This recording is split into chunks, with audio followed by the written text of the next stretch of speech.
15,000 or more are in the foster care system here in Illinois. And it's just an opportunity for us to make sure that we're shining a light on the importance of foster care, the foster care parents who are willing to open their homes and provide safe stability for youth in foster care. And then also just to bring awareness to what our youth in the foster care system face and some of the challenges and how the community can wrap around them and best support them. That's a huge number. How do children end up in foster care?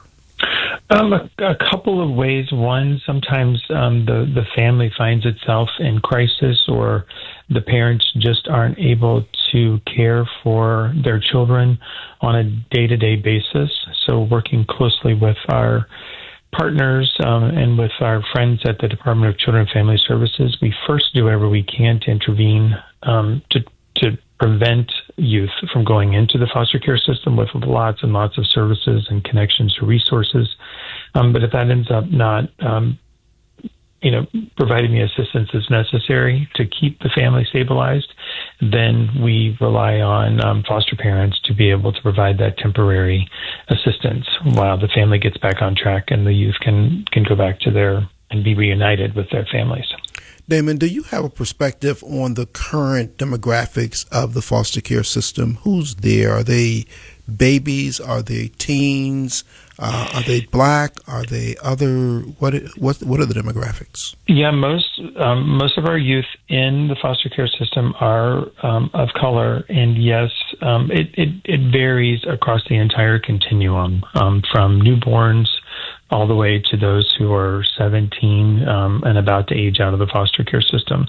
Most states, including Illinois, do offer what we call extended foster care, which helps bridge the gap from when they become an adult at 18 to finding more stable housing, access to employment, and other things like a bridge. And so the foster care benefits extend beyond 18 in Illinois. So some could be technically in the foster care system as old as 21, 22, and beyond.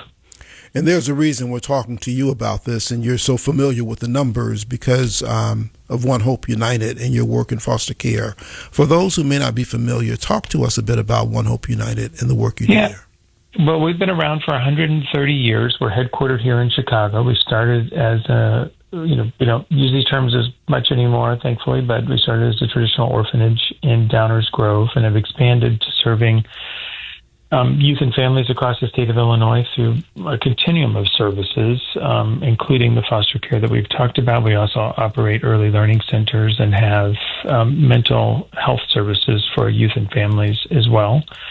And through all of the services that we provide both here in Illinois, and then we do have services that we provide in Florida, we're helping bring services to more than 10,000 youth and families annually.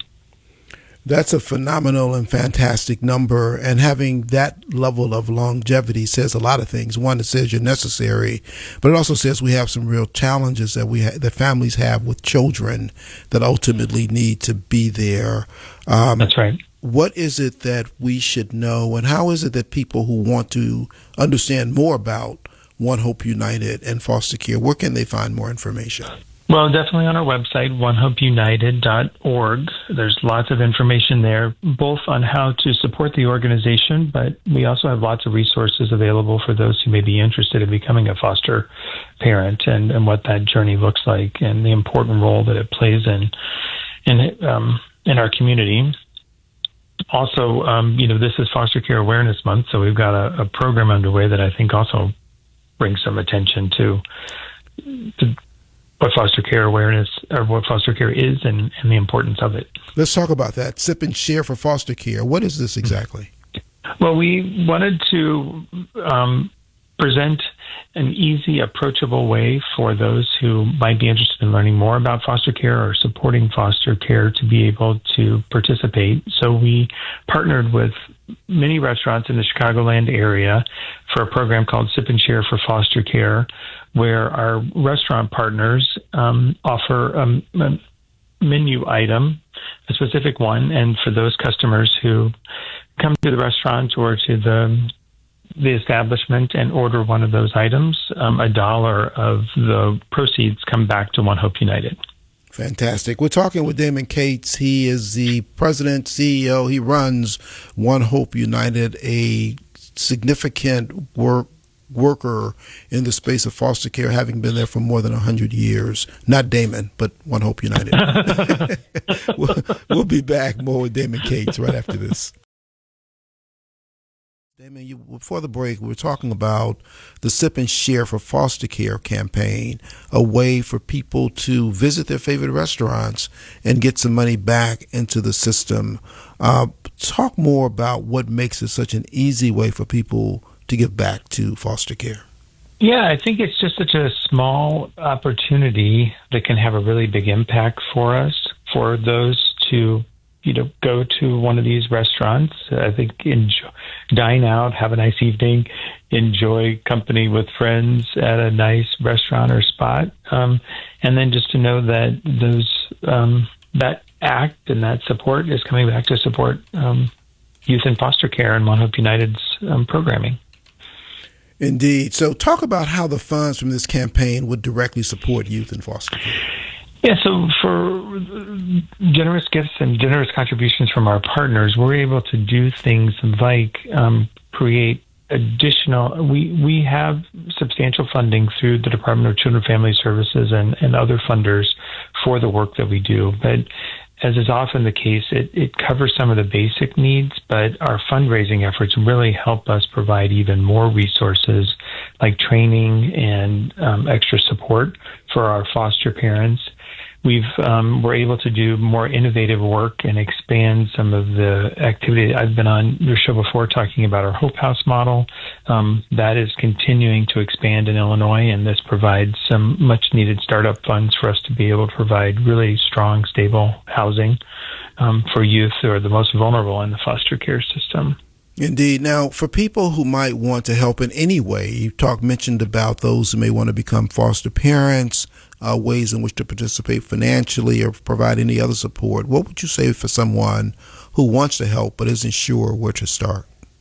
Well, there's again, if there's plenty of information on our website for them to be able to sort of get a sort of a topical view of what might be available for them or how they might best plug in. And then there's also just contact information up to and including my email address. And I would love to hear from any listener that would like to learn more about One Hope United services, how they can get involved and engaged or to give back financially. And what's the website address that people can go to for that information? Yep, all one word, onehopeunited.org. Fantastic. Damon, when we start to think about, coming back to Sip and Share, are all restaurants participating, or where can people find these participating? Yeah, again, on our website, we have a listing. This is our first time doing it, and I'm so pleased that 30 different restaurants are in and around the Chicagoland area have participated. It's our intention to do it again next year. It's already off to a great start, so we intend to run the program again next year, and we expect even more participants and more restaurants to sign up for it. But if you go to our website, we've got lots of information there. And then when you go to the restaurant, they'll help identify the items that they've listed for patrons to take advantage of, and then how those funds come back to One Hope United. Fantastic. Damon Cates, CEO, One Hope United. Thank you so much for the work that you do, and thanks for coming on with us to share. Well, thank you again for having us on. We really appreciate it. All right. Be well, my friend.